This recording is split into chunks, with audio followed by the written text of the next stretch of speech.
रामायण के अंदर निश्चित रूप से आपने देखा होगा कि जब रावण सीता माता को हरण करके लंका ले गया था, तो उस समय जब भी रावण माता सीता के सामने आता तो सीता माता एक घास का तिनका अपने सामने ले लेती थी। इस कहानी के पीछे जो तर्क बताया गया है वो ये भी रखा गया है कि सीता माता घास के इस तिनके को एक तलवार के रूप में इस्तेमाल करती थी।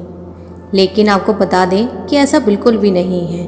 इस घास के तिनके के पीछे की असली कहानी कुछ और ही है। तो आइए आज हम आपको बताते हैं कि रावण जब भी लंका में सीता माता के सामने आता था तो माता सीता आखिर क्यों घास का तिनका उठा लेती थी।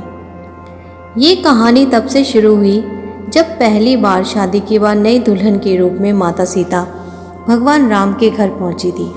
हमेशा से ही सनातन धर्म में ऐसा रीति रिवाज रहा है कि नई दुल्हन पहली बार जब ससुराल में खाना बनाती है तो वह खाने में सबसे पहले कुछ मीठा बनाती हुई नजर आती है।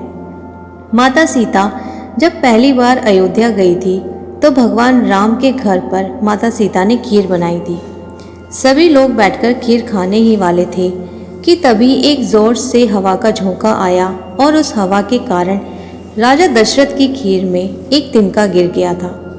अब सीता माता उस तिनके को देख तो पा रही थी, लेकिन वह यह नहीं समझ पा रही थी कि किस तरह से राजा दशरथ की खीर से इस तिनके को निकालकर बाहर फेंके। तभी माता सीता ने एक अद्भुत चमत्कार किया था और उस चमत्कार से ही तिनका राजा दशरथ की खीर से बाहर निकल गया।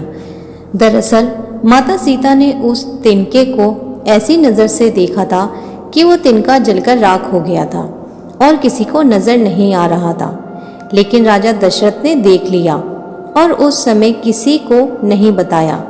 बाद में माता सीता को जब राजा दशरथ ने अपने कक्ष में बुलाया तो उनके सामने बोला कि मैंने आज जो चमत्कार देखा है वो निश्चित रूप से एक जगत जननी ही कर सकती है।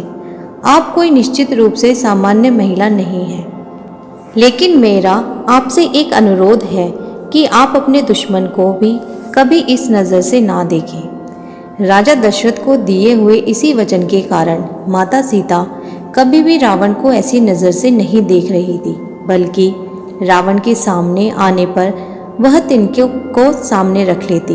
अगर माता सीता चाहती तो रावण को उसी समय भस्म कर सकती थी, लेकिन माता सीता राजा दशरथ को दिए हुए वचन से बंधी हुई थी और यही कारण है कि माता सीता रावण के सामने आने पर एक घास का तिनका अपने सामने रख लेती थी।